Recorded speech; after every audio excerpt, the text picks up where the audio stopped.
आप सबको नमस्कार। बहुत गंभीर विषय हो गया दिल्ली की सड़कों पे कॉकरोच जनता पार्टी जो प्रोटेस्ट चल रहा है, जिसके अंदर फिर वायलेंस हुई, पुलिस ने एफआईआर दर्ज कर ली है। इनफैक्ट खबर तो ये भी आ रही है मुंबई के अंदर भी एफआईआर दर्ज हो गई है। उसके बाद इसके अंदर बहुत सारे बॉलीवुड के लोग कल से जुड़े हुए हैं। इंस्टाग्राम पे एक अलग गेम चल रही है, ट्विटर पे डिफरेंट चीजें चल रही हैं और इसके अंदर राजनीति बहुत जुड़ गई है। तो ये सारी बातें डिस्कस करने के लिए, क्योंकि जिन्होंने बहुत सारे प्रोटेस्ट देखे हैं और उसके पीछे की राजनीति समझते हैं और आप भी उनको सुनना चाहते हैं हर हफ्ते, तो हमारे साथ जुड़ गए हैं Anupam Mishra ji. Thank you sir for taking out time and joining. अगर मैं पहले एक बॉलीवुड से शुरू करूं सर, तो कल रात से एकदम बॉलीवुड शुरू हुआ है। रितेश देशमुख जो कांग्रेस के सीएम के लड़के हैं, वो आके बोल रहे हैं यूथ के लिए मैं खड़ा हो गया हूं। सोनाक्षी सिन्हा जो शत्रुघ्न सिन्हा की डॉटर हैं, वो शुरू हो गई हैं कि मुझे बहुत बुरा लग रहा है। उसके साथ साथ हुमा कुरैशी, तो सारे जो नेताओं के बच्चे हैं वो सबसे पहले एक्टिव होके आ गए हैं। तो सर ये क्या, ये पूरा एक आप इसको एक टॉप डाउन ड्रिवन ट्रेंड देख रहे हैं? नहीं, ऐसा नहीं। देखिए, ऐसा है कि हमारे यहाँ पुराना एक तरीका है। अगर आप उत्तर प्रदेश बिहार में देखें और साउथ में देखें, तो जब पॉलिटिशियंस पॉलिटिकल रैली करते हैं और भीड़ इकट्ठा करने के लिए किसी छोटे मोटे फिल्म स्टार्स को बुला लेते हैं। इनफैक्ट आपने देखा होगा कि जब बड़े बड़े नेता आने वाले होते हैं उसके पहले उस इलाके की छोटे मोटे स्टार्स आके स्टेज पे डांस वांस करते हैं। तो हमारे यहाँ ये जो सेलिब्रिटीज हैं, और ख़ास तौर से जो बॉलीवुड से या फिल्मों से या टीवी चैनल से जुड़ी सेलिब्रिटीज हैं, इनका इस्तेमाल हमेशा भीड़ उठाने के लिए किया जाता है जिस समय भीड़ नहीं आ रही होती है। जिस नेता के पास भीड़ आ रही होती है वो नहीं करता। उसी तरह इसमें हुआ कि शुरुआती इतने दिनों में कहीं कोई इस आंदोलन ने कोई हलचल नहीं मचाई, कुछ नहीं हुआ। तो उसके बाद बॉलीवुड की सेलिब्रिटीज का सहारा लेना पड़ा। दिक्कत ये है कि बॉलीवुड की जो सेलिब्रिटीज हैं उन्होंने भी पिछले 12 साल में अपने हाथ बहुत जला लिए हैं। तो आप देख सकते हैं कि सबसे पहले आमिर खान ने ये बात शुरू की थी कि मेरी पत्नी को भारत में डर लगता है।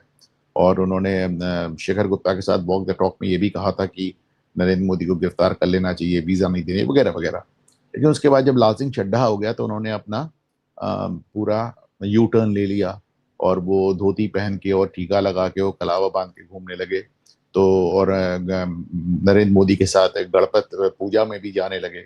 इसी तरह शाहरुख खान ने भी शुरुआत में एक स्लिप ऑफ टंग था, but he is more intelligent. उसने जल्दी अपने आप को संभाल लिया उसने भी। लेकिन उसका भी आप देखिए, उसका जवान पठान जब फर्जी हो गई सब, और उसको झूठ मूठ उसको हिट घोषित करना पड़ा। एक फ्लॉप फिल्म को हिट घोषित करने में बहुत पैसा लगता है। तो उसके बाद देखिए उसने 1 साल का सबैटिकल ले लिया। मतलब आज तक आपने बॉलीवुड में किसी को नहीं सुना होगा किसी की फिल्में हिट हो रही हो 1 साल छुट्टी चला जाए।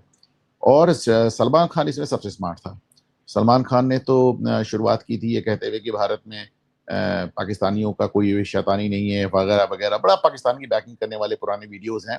लेकिन उसने बहुत पहले उसके ऊपर इतने मुकदमे मुकदमे हो गए तो उसने बहुत शुरुआत में मोदी को पकड़ लिया था जब मोदी गुजरात के मुख्यमंत्री हुआ करते थे।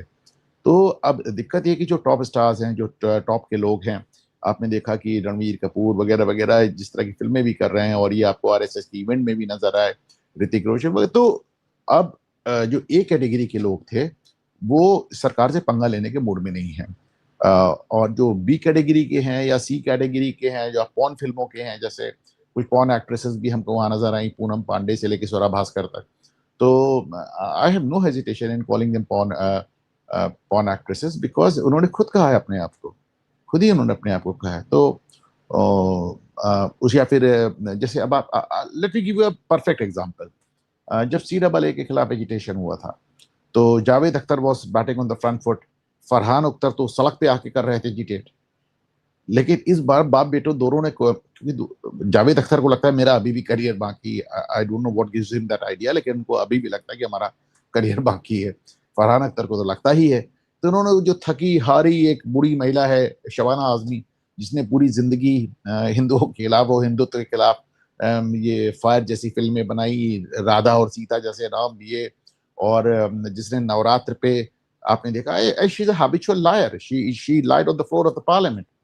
तो I have proof to that, I have proof to that. तो on the floor of the parliament झूठ बोलती। तो नवरात्र पे आपको याद होगा कैसे कैसे उसने ट्वीट किया। तो थके हुए लोग, शबाना आदमी टाइप के लोग वहां पे भेजे जा रहे हैं। अब रही बात ये सोनाक्षी सिन्हा की, तो सोनाक्षी सिन्हा का ये है कि भाई आमिर खान अपनी पत्नी के नाम से झूठ बोलते थे। मेरी पत्नी कविता कहती है मुझे भारत से जो है डर लगता है, भारत में डर लगता है। और ज़हीर इकबाल ने, या क्या नाम, ज़हीर इकबाल ही नाम है शायद सोनाक्षी सिन्हा के पति का, उन्होंने अपनी पत्नी को सीधे ही सामने बैठा दी कि तुम ही बोलो कि भारत में डर लगता है। तो वो खुद ही बैठ के कह रही हैं।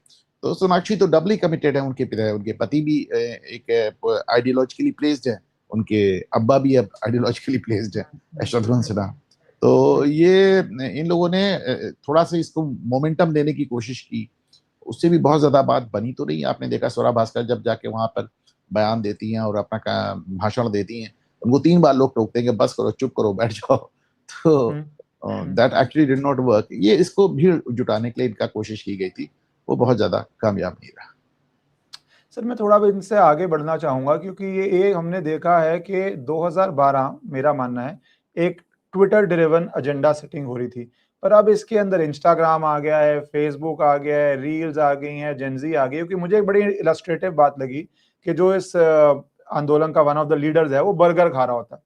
अब वो बर्गर खा के, अब इसको दो पहलू से मैं समझना चाहूंगा। एक पहलू जो मुझे लगा कि वो बर्गर खा रहा है और ट्विटर पे लोग एक्सपोज कर रहे हैं कि बर्गर खा रहा है, बर्गर खा रहा है। दूसरा पहलू ये है कि इन लोगों को जेनजी माइंडसेट पता है। वो न्यूयॉर्क में ममदानी ने जो किया, अब वो दिखाएगा कि मेरा बर्गर खाने पे पड़ रहे हो, क्योंकि बर्गर तो वो बंद कमरे में भी खा सकता था। आजकल तो 1 मिनट में आपको डोर स्टेप पे घर में आ जाता है बर्गर। वो जान के रेस्टोरेंट में बर्गर खा रहा है। तो ये क्या नई भाषा बोल रहे हैं जो हम ओल्ड पैरामीटर से देख रहे हैं, अगर हम किसी मूवमेंट की उसके पीछे ब्रेन चाइल्ड समझें तो? क्योंकि क्यों जाके आप इतने मूर्ख हो गए कि आप बर्गर रेस्टोरेंट में खाओगे? You are a known face right now. तो डू यू थिंक ये डेलिबरेटली कर रहे हैं ममदानी वाला? क्योंकि मुझे याद है उसकी एक पॉप वीडियो आई थी, बहुत ही भद्दी सी ममदानी की पॉप वीडियो, सिंगर बन रहा था, सब हंस रहे थे कि क्या आदमी है, जैसे इसकी नाचते हुए वीडियो आती है, पर जेनजी को पसंद आया। So are they addressing a different audience, different crowd, और उसको उनके लेंस से भी सोचने की जरूरत है? देखिए, अब ये बात थोड़ी सी विवादित हो जाएगी, लेकिन मुझे ये कहने में कोई संकोच नहीं है कि कॉकरोच जनता पार्टी के जितने तथाकथित लीडर्स नजर आ रहे हैं, इन सबको मैं इंटेलेक्चुअली चैलेंज मानता। तो ये अद्भुत देश है, इसमें तमाम नेता और तमाम अभिनेता बहुत ही लो आईक्यू से आकर सफल भी हो जाते हैं, और उनके जो फॉलोअर्स हैं वो भी आप देख लीजिए। मुझे तो इतने इतने दिन के इनके इतने इतने दिन के मुझे प्रदर्शन में एक भी व्यक्ति ऐसा नहीं मिला जो मुझे एग्जामिनेशंस में कॉम्पिटिशन्स का सीरियस कंटेंडर हो या कोई पढ़ने लिखने वाला बच्चा नजर आ रहा हो। अब आप इसको इस तरह समझें कि मतलब dozens and dozens of videos आप उठा के देखें कि नीट एग्जाम गड़बड़ है। नीट का फुल फॉर्म क्या नहीं मालूम? आप क्या, मैं सीबीएसई में पढ़ती हूँ, सीबीएसई का फुल फॉर्म क्या नहीं मालूम? मैं प्रयागराज से आया हूं, Uttar Pradesh public service commission में 5 साल से पीछे दे रहा हूं, वाइस प्रेसिडेंट ऑफ इंडिया कौन है नहीं मालूम। मेरी उम्र 25 साल है, मैं बीए फर्स्ट ईयर में हूं, मुझे डॉक्टर बनना है। कैसी कैसी बातें हो रही, कैसी कैसी बातें हो रही। तो मैंने कहा एक इंटेलेक्चुअली चैलेंज, एक ज़ॉम्बी टाइप का। अच्छा, अभी आज ही मैं देख रहा था कि नीट का पेपर ब्राह्मणों ने लीक कराया और मोदी ब्राह्मण है और ब्राह्मणवाद मुर्दाबाद। तो क्या बोल रहे हैं? फिर एक छोटी सी लड़की आके कह रही है कि इस पूरे आंदोलन से मेरा ये नतीजा निकला है कि मुसलमान अच्छे होते हैं और हिंदू बुरे होते हैं। मतलब इस तरह की बातें हो रही। तो स्टेज पे बस नाम रहेगा अल्लाह का चल रहा है। वहां पे प्रकाश राज आते हैं, कहते हैं मुझसे कहा जा रहा है जय श्री राम, मैं जय श्री राम नहीं बुलवाना चाहता, जय संविधान बोलो, और उसके बाद नाम रहेगा अल्लाह का शुरू हो जाता है। तो वो उसको एक अजीब सा एजेंडा दे दिया है। अब सारी दिक्कत क्या है कि 2014 में मोदी हैपेंड, उसके बाद 2017 में योगी हैपेंड, उसके बाद आपने धीरे धीरे आज 18 प्रदेशों में भाजपा की सरकार है। विपक्ष इतना ज्यादा कम बुद्धि से काम ले रहा है, उसको लग रहा है कि अगर भाजपा को हराना है तो हमको हिंदुओं को हराना होगा, हिंदुत्व पे अटैक करना होगा। अच्छा, इससे होता क्या है? होता ये है कि वो लोग जो मोदी और योगी का चेहरा देख देख के वोट डालते डालते थक जाते हैं, वो जब राहुल गांधी और अखिलेश गांधी का चेहरा देखते हैं तो फिर जाके भाजपा को वोट डाल देते हैं। तो आप जो मैं बार बार कहता हूं, विपक्ष का मतलब विकल्प होता है, विपक्ष का मतलब विरोध नहीं होता। As for social media platforms, मैं पिछले कई सालों से कम 6 सालों से एक मुहिम चला रहा हूं कि साहब सोशल मीडिया पे हर आदमी प्रॉपरली वेरीफाइड होना चाहिए। Every handle should be verified. अपने नाम से, अपनी शक्ल से, अपने पते से आओ और फिर जो कहना हो। इश्करण सिंह भंडारी सामने बैठे हुए, जो चाह रहे हैं बोल रहे हैं, लेकिन मालूम है कि कौन है? वकील हैं, सुप्रीम कोर्ट में हैं, we know everything about Bhandari ji. अभी जो बोल रहे हैं अपने ऊपर रिस्पॉन्सिबिलिटी लेके बोल रहे हैं। अनुपम मिश्रा जो बोल रहे हैं वो अपने ऊपर रिस्पॉन्सिबिलिटी लेके बोल रहे हैं। तो जाहिर है हमें क्या बोलना है क्या नहीं बोलना है हम सोच के बोलेंगे। हम वही बोलेंगे जिसको हम बैकअप कर सकते हैं। क्या होता है कि एनोनिमिटी में आपको बड़ा दुस्साहस करने की एक साहस आ जाता है। जब ढेर सारे आप बॉट्स बनाते हैं, फर्जी हैंडल्स बनाते हैं, फर्जी अकाउंट बनाते हैं। पता चला वो पाकिस्तान में लाहौर में बैठा हुआ एक बंदा यहाँ पर अनुपम मिश्रा बन के बकवास कर रहा है, ठीक है। कोई कनाडा में बैठा हुआ यहाँ पे कुछ कर रहा है, तो ऐसे जान के अपने कास्ट एंगल्स पैदा करते हैं, रीजनल एंगल्स पैदा करते हैं, लैंग्वेज एंगल्स पैदा करते हैं। मैं बहुत दिनों से कह रहा हूँ कि सोशल मीडिया को आप कंट्रोल नहीं कर सकते, सिर्फ एक तरीका है, सिर्फ एक तरीका। अच्छा, इसमें हमें बहुत ढेर सारे लोग कहते हैं भाई हम सरकारी नौकर हैं, हम दूसरे नाम से, फर्जी फर्जी नाम से हैंडल बनाकर अपनी बात कहते हैं। हम तो नहीं कह पाएंगे अपनी बात, तो अगर आपने वो कर तो ठीक है, आप नहीं कह पाएंगे तो आप आइए, बैठिए, पढ़िए, वॉच कीजिए, पढ़े, दूसरों का कमेंट पढ़िए। नहीं मतलब अनुपम, सब कुछ तो नहीं मिल सकता ना। अगर ये आपको आप, लगता है सॉरी, ये जो आप लीगली, मुझे बहुत इंपॉर्टेंट बात है जो मुझे लगता है सरकार को गंभीरता से लेनी चाहिए कि केवाईसी हर चीज का होता है एग्जैक्टली आपकी और समाज की सुरक्षा के लिए। जितना नहीं, miss inform, it's not just about KYC. आज हम उस दौर में जी रहे हैं जहां पर हम वोट डालने के लिए एसआईआर करा रहे हैं, जहां हम बैंकिंग के लिए केवाईसी करा रहे हैं, पैन करा रहे हैं, और जहां अभी तक हम सिटीजनशिप के लिए 50 डॉक्यूमेंट में एक को भी एक्सेप्ट नहीं कर रहे हैं। हम कह रहे हैं नहीं, हम तो पूरी जांच करके बताएंगे तुम सिटीजन हो या नहीं। तो वहां पे जहां पे हमारे जिंदगी का हर पहलू मैग्नीफाइंग ग्लास से देखा जा रहा है, वहां पे हमारी सोशल मीडिया की एग्जिस्टेंस इस तरह एनोनिमस क्यों है? इसका सिर्फ एक कारण है, इसका सिर्फ एक कारण है, क्योंकि हमारे, और मैं किसी एक खास आदमी की बात नहीं कर रहा हूं, दुनिया में जितने नेता हैं, जितने डिसीजन मेकर्स हैं, उन सबके करोड़ों करोड़ों बॉट्स फॉलोअर्स हैं। तो आप जिस समय इनको वेरीफाई करेंगे तो आपको नजर आएगा कि सबकी फॉलोइंग एकदम से लेस देन हाफ हो जाएगी। तो they don't want to take a call on that. मेरा तो दूसरा कहना है, मेरा तो बहुत दूसरा कहना इंटरेस्टिंग है कि भाई, एंगल जोड़ा आपने ये इसके अंदर ये बहुत हाँ, इंटरेस्टिंग एंगल जोड़ दिया आपने। मैं इसको कई साल से इसके ऊपर काम कर रहा हूँ, कई साल से इस पर लिख रहा हूँ। तो मेरा ये कहना है कि भैया जितने ये डिसीजन मेकर्स हैं, इन सबको अपनी फॉलोइंग जीरो कर देनी चाहिए। They should start a fresh. भैया पहले तो अपना अकाउंट डिलीट करो, एक नया अकाउंट शुरू करो, या फिर उसी को सारे फॉलोअर्स हटा दो। तो आपके ऊपर कम से कम ये इल्जाम नहीं आएगा कि साहब आपके 1 लाख फॉलोअर देखे केवल 30,000 बचे या 70,000 बचे। आपको इल्जाम नहीं है, आप फिर से शुरू कीजिए। लेकिन जो आपको फॉलो करे वो वेरीफाइड हो, वेरीफाइड, हर आदमी वेरीफाइड हो। देखिए मैंने कहा ना कि जब आप गुमनाम होकर बात करते हैं तो एनोनिमिटी में आपके अंदर दुस्साहस पैदा होता है, आप कुछ भी कर लेते हैं, नंबर एक। दूसरी बात, एनोनिमिटी में साजिश होती, साजिशें होती। इन सारी चीजों के लिए जब आपने हमारा हर पहलू इस कदर जांच रखा है, तो जो पहलू हमारा सबसे ज्यादा एक्सपोज्ड है, बैंकिंग हमारी इतनी होती है क्या जितना हम सोशल मीडिया पर रहते हैं? वोट हम 5 साल में 1 बार डालते हैं या 2 बार डालते हैं, ठीक है। विदेश हम कितना जाते हैं, पासपोर्ट हम कितना यूज करते हैं, राशन कार्ड हम कितना यूज करते हैं, पैन कार्ड हम कितना यूज करते हैं। सबसे ज्यादा अगर हम कोई चीज यूज करते हैं तो सोशल मीडिया है, और वहीं पे हमारे एग्जिस्टेंस को आपने एकदम बेलौश छोड़ दिया बिना किसी जांच के। That is wrong.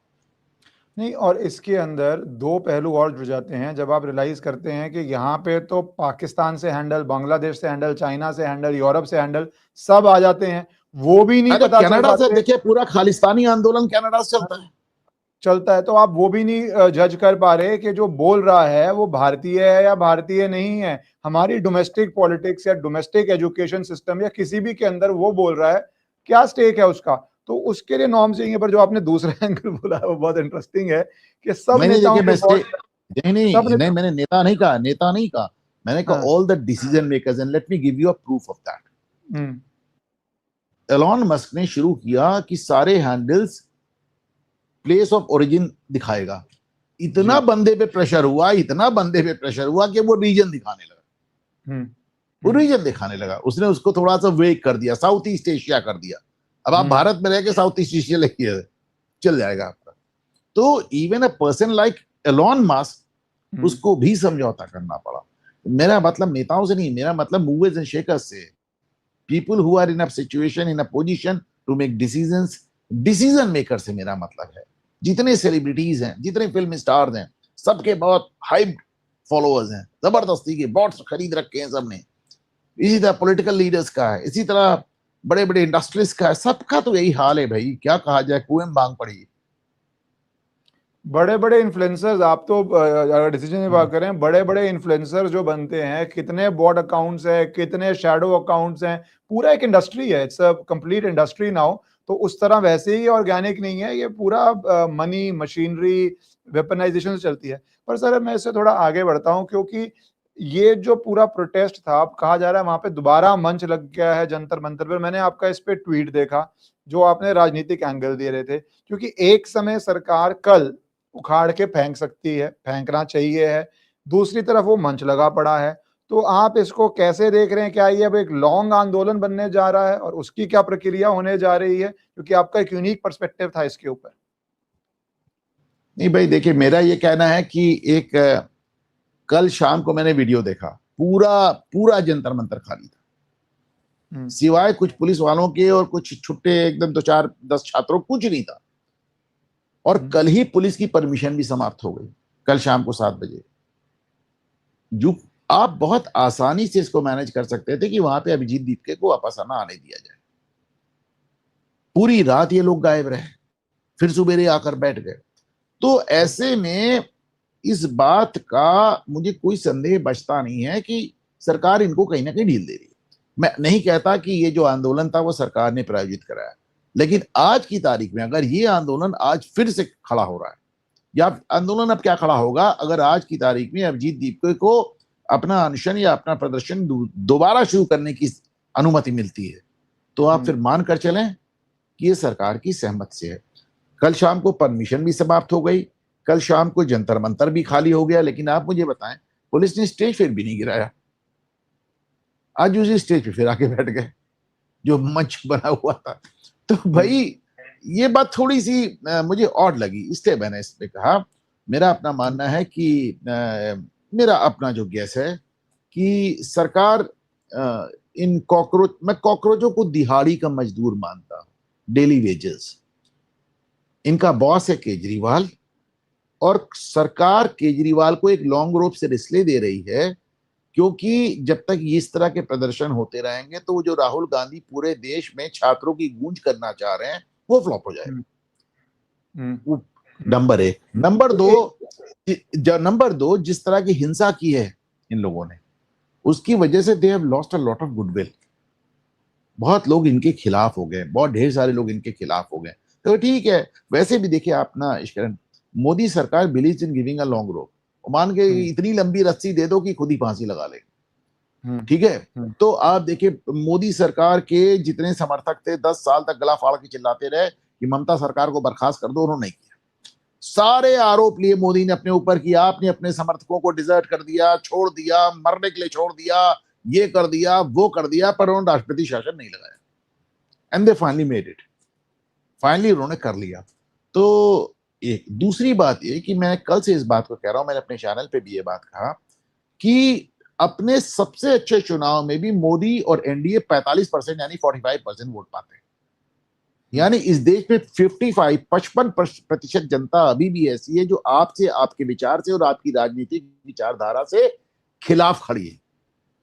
तो 55% जनता का आक्रोश कहां जाएगा? प्रेशर कुकर फट जाएगा इश्करन, अगर ऊपर कोई सीटी नहीं लगी होगी, वॉल्व नहीं लगा होगा। तो सरकार को कहीं ना कहीं लगता है कि इस तरह के प्रदर्शनों से वो आक्रोश निकल जाता है। ये एक प्रेशर वॉल्व की तरह काम करता है। कुछ उसी तरह जैसे गांधी की आंदोलन अंग्रेज सरकार के खिलाफ, जो एक रिजेंटमेंट, एक गुस्सा था भारतीय जनता में, उसको रिलीज कर देते थे गांधी जी अनशन करके। जब गांधी जी एक बार अनशन करते थे तो भारतीय जनता बहुत सालों के शांत हो जाती थी। कांग्रेस और गांधी को ब्रिटिशर्स ने ऐसे इस्तेमाल किया एक प्रेशर वॉल की तरह। मुझे लगता है कुछ उसी प्रकार ये समय मोदी सरकार केजरीवाल और उनके कॉकरोचेस का इस्तेमाल कर रही है। तो बेसिकली के जो प्रेशर आपने बोला, ये जो आंकड़े, हमारा देश इतना बड़ा है कि even I don't think so 84 में कांग्रेस तब भी शायद 50% नहीं टापी थी, तो ऑलमोस्ट 50% तो आपके अगेंस्ट रहेगा ही रहेगा या बेरली टापी होगी। तो जो हिस्टोरिक मैंडेट है सीट्स का, तो ये प्रेशर कुकर रिलीजिंग भी है। तो और वैसे भी स्ट्रैटेजी भी मोदी सरकार की शुरू से रही है, लॉन्ग रोप दो, लोग अपने आप को एक्सपोज करेंगे। जैसे वहां पे आके बातें कर रहे हैं कि मोदी ब्राह्मण है, या बातें करनी शुरू हो गए हैं कि भैया कश्मीर आजाद करो, या पार्लियामेंट उखाड़ के फेंक दो, या नेपाल, वो पूरा जो लॉन्ड्री लिस्ट है, मजाक उड़ाएंगे देवी देवताओं का, वो प्रॉपर एक्सपोज जनता तक होने दो। कि क्योंकि प्रॉब्लम ये भी है ना सर, एक डिमांड तो एक कोर पे लेजिटिमेसी भी है कि स्टूडेंट्स के साथ लेके क्या पेपर लीक पे सफिशिएंट एक्शन हुआ या नहीं हुआ, इस पे दोनों व्यूज हो सकते हैं। क्या एजुकेशन में रिफॉर्म चाहिए? 12 साल बाद नोबडी रिमेंबर्स कांग्रेस, मतलब जो भी 30 से नीचे है उसकी क्या ही कांग्रेस की मेमोरी है कि उस समय हालात क्या थे। और democracy is a comparative process, what do you have and what do you want. तो वो सब चीजें देखते हुए कि आप लॉन्ग रोप दो लोगों को, अपने आप रह नहीं सकते वो ये सब बोलने से, तो इश्करन आके जिन बोलेंगे लोग जिनकी जिनकी मेमोरी होती भी है तो मेमोरी हम लोग की बड़ी वीक है। ये तो पुरानी कहावत है ना कि भारतीय जनता की याददाश्त, राजनीतिक याददाश्त बहुत कमजोर होती है। भाई मैं मुझे याद है ना, अभी बहुत पुरानी बात नहीं है, जब मैं ट्रेन पकड़ने जाता था तो बड़ा बड़ा लिखा रहता था ट्रेन की बर्थ पे बैठने से पहले बर्थ के नीचे झांक लें, कोई बम तो नहीं रखा है। जब बस पे जाइए तो बस नहीं, यू मस्ट रिमेम्बर, आपको भी याद होगा, बस स्टेशन पे, ट्रेन स्टेशन पे इस तरह लिखा रहता था। एकदम से आप सिक्योर हो गए, इस तरह की चीजें होनी बंद हो गई, पूरे देश में ब्लास्ट हो रहे थे, आप वो सब भूल गए। जैसे ही आपको थोड़ा सुकून मिला आप वो सब भूल गए, सब आप भूल गए। मतलब उसमें अलग तरह की सिक्योरिटी थी उस शासन में। मैं दिल्ली से आया, प्रयागराज स्टेशन पे मेरा ब्रीफकेस छूट गया, मैं घर गया, पता चला ब्रीफकेस, वापस आया दौड़ के, तो ब्रीफकेस वहीं प्लेटफॉर्म पे बीचों बीच रखा हुआ, तो उसके चारों तरफ जनता थी, पुलिस ने उनको रोक रखा था, स्निफर डॉग्स आ चुके थे, बॉम्ब स्क्वाड आ चुका था। मैंने अपना ब्रीफकेस उठाया, बजे तो उसमें एक अलग तरह की सुरक्षा थी कि अगर कहीं ब्रीफकेस कहीं आपका छूट जाए तो बच जाता था, कोई उठाता ही नहीं था कि अरे लावारिस ब्रीफकेस जरूर बम होगा। जरूर बम होगा। सर वो क्या रेस्टोरेंट, होटल में बैठे हैं ताज में, मुंबई के अंदर घुस के जिस तरह का आतंकी हमला हुआ था ताज के अंदर, और क्या क्या वहां की स्टोरीज आई थी, जो मीडिया फुल टाइम उसको ब्रॉडकास्ट कर रहा था, वो तो एक अरे अलग ही। संसद पे हमला हो गया यार, संसद पे हमला हो गया। हाँ, संसद पे हमला हो गया। और अब वही और संसद का। एक बात और इश्करन, मैं हमेशा कहता हूं कि आजकल के लोग इस बात को समझेंगे नहीं। मेरा पूरा एक मेरी जिंदगी का एक बहुत बड़ा हिस्सा मैं ये सुनता रहा कि पाकिस्तान से डरो, उसके पास एटम बम है, वो लोग पागल हैं, वो कभी भी तुम्हारे एटम बम फेंक देंगे, उनसे डरो।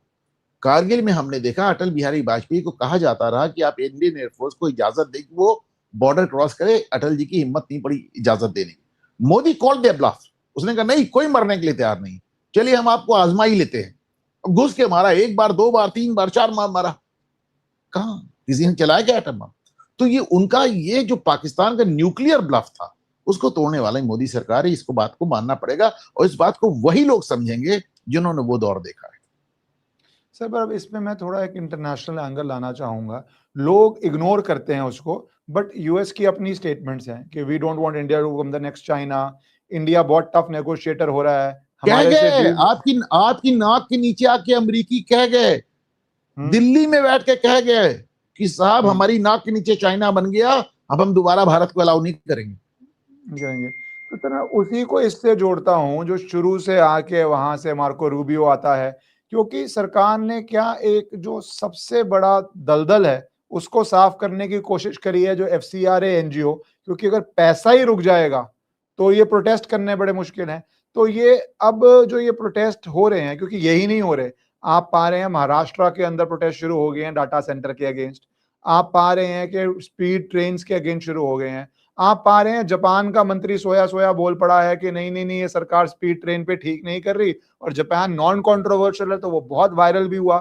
जबकि अगर आप इंसिस्ट कर रहे हैं कि जो आप टेक्नोलॉजी ला रहे हैं वो इंडिया के लिए सूटेबल है, इंडिया पे डिपेंडेंट ना हो जाए, और fine print in a contract is impossible to understand unless you are involve in the deal. तो जनता को नहीं समझ आ सकता, क्योंकि उनको पता है क्या गिव एंड टेक हो रहा है। जापान शुरू हो गया। डू यू फील ये जो ट्रेड डील नहीं हो पा रही, या रशिया से आप तेल ले रहे हो, उसके लिए जितनी फोर्सेस थी वो सारी अनलीश करी जा रही हैं। एंड वी कुड बी, जो मैं कहता हूं, टेररिज्म का इम्पैक्ट था, ब्लीड बाय 1000 कट्स, ये है ब्लीड डेमोक्रेसी बाय 1000 प्रोटेस्ट्स। अब दुनिया भर की प्रोटेस्ट बता रहे हैं इश्करन, उधर देखे पंजाब से जत्था निकल चुका है, उसको बॉर्डर पे रोका गया है, ट्रैक्टर्स लेके लोग निकल चुके हैं। भारत की अमेरिका से बहुत गड़बड़ डील हुई है, उसमें भारत को गुलाम बना दिया गया, पता चला अभी डील ही नहीं हुई है, अभी डील ही नहीं हुई है। और उन्होंने भारत की गुलामी को लेकर देश बचाओ आंदोलन लेकर पंजाब से किसानों का जत्था इस समय जाकर बॉर्डर पकड़ा हुआ है। तो हमारे देश में ही शुरू हो गया, एंड दे वर वेटिंग कि भैया किसी तरह 20 जुलाई चला जाए, कॉकरोचों का धरना समाप्त होगा तो हमारी पारी आएगी। तो ये तो एकदम विचित्र सा हाल बना रखा है पूरे देश में। मुझे याद नहीं आता कि पिछले 12 साल में मोदी सरकार में ऐसा कोई एक महीना गया होगा जब भारत के किसी ना किसी हिस्से में बड़ा आंदोलन ना चल रहा। पर सर, दिल्ली के अंदर जो होता है वो ग्लोबल अटेंशन लेता है, बीबीसी, न्यूयॉर्क पोस्ट, आप देखिए कहां कहां इसको एकदम कौन सा न्यूज एजेंसी इसको कवर करना शुरू अरे हो आप गया। कल का कवरेज आप देख लीजिए। मैं आज अल जजीरा देख रहा था, न्यूयॉर्क टाइम्स देख रहा था, वॉशिंगटन पोस्ट देख रहा था। मैं कल का कवरेज आप देख लीजिए, एक बार उसकी हेडिंग्स उठा के देख लीजिए सर, वो पूरा का पूरा शुरू हो गया। अब इसके अंदर आप म्यूट हो गए इश्करन।